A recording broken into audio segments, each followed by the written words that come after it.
ये कहानी है दो दोस्तों की। और उनकी दोस्ती की शुरुआत हुई थी अभी कुछ दिन पहले हॉस्पिटल के कमरे से, जहां पर वो दोनों एडमिट थे। तो दोनों में से जो एक था उसको अभी कुछ दिन पहले एक पैरालिसिस का अटैक आया था, जिसकी वजह से गर्दन के नीचे की उसकी पूरी बॉडी पैरालाइज हो गई थी और वो अपनी एक उंगली तक नहीं हिला सकता था। और पूरे दिन जो भी नर्स उसके पास में आती वो उसको एक ही बात कहता कि मुझे कोई ऐसा इंजेक्शन दे दो जिससे कि मैं मर जाऊं, अब मैं और जीना नहीं चाहता, ऐसी जिंदगी का मैं क्या करूं।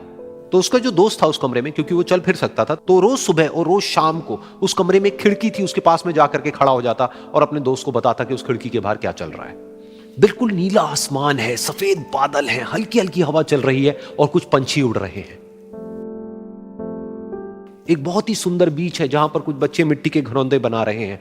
कुछ लोग हैं जो वहां पर बैठे हुए बस समुद्र की लहरों को देख रहे हैं। कुछ लोग जॉगिंग कर रहे हैं, कोई एक्सरसाइज कर रहा है, कोई पतंग उड़ा रहा है। वहां पर एक आइसक्रीम की स्टॉल है जहां पर कुछ लोग आकर के आइसक्रीम खा रहे हैं। और सनसेट के टाइम पे जो पानी है वो पूरा गोल्डन हो जाता है और चमकने लगता है। तो शुरू में तो जब उसने वो सब बताना शुरू किया तो उसके दोस्त के ऊपर ज्यादा असर नहीं हुआ, लेकिन धीरे धीरे उसके अंदर जीने की चाह जागने लगी। अब वो सुबह का इंतजार करने लगा कि जल्दी से सुबह हो और मेरा दोस्त मुझे बताए कि आज यहां पर क्या हो रहा है। कुछ दिन तक ऐसे ही चलता रहा। फिर एक दिन जब वो सुबह उठा तो उसने देखा कि सामने वाला बेड खाली है।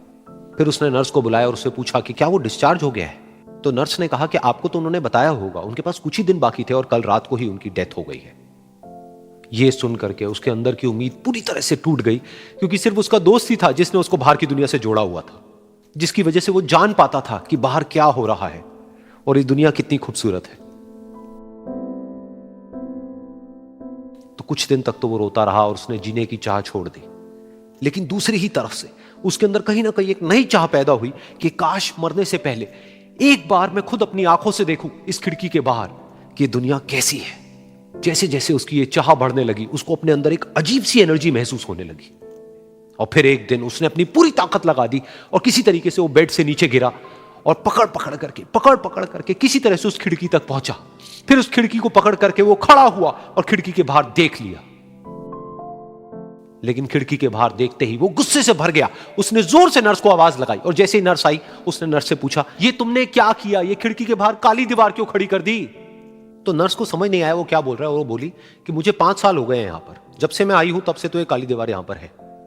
तब जाकर के उसको समझ आया कि उसका वो दोस्त उससे झूठ बोल रहा था। और उसने नर्स से पूछा, अगर ये काली दीवार पिछले 5 साल से यहां पर है तो मेरे दोस्त ने मुझसे झूठ क्यों कहा।